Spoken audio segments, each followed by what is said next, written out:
ఒక మిక్సీ జార్‌లోకి సన్నగా కట్ చేసుకున్న క్యారెట్ ముక్కలు, మీ టేస్ట్‌కి తగినట్టు షుగర్, ఒక కప్పు వరకు పాలు వేసి మెత్తగా మిక్సీ పట్టేసుకున్న తర్వాత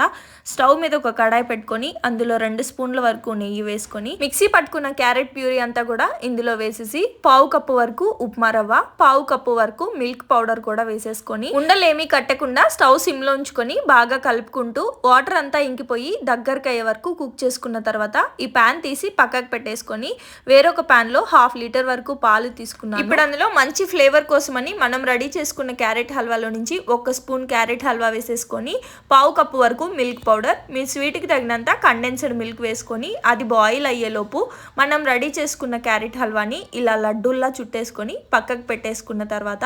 పాలంతా కూడా బాగా మరిగిపోయి ఇలా చిక్కగా అయిన తర్వాత స్టవ్ ఆఫ్ చేసేసుకొని అందులో మనం ప్రిపేర్ చేసుకున్న క్యారెట్ లడ్డూలు వేసేసుకొని సర్వ్ చేసుకున్నామంటే చాలా టేస్టీగా ఉండే క్యారెట్ రస్మలై రెడీ.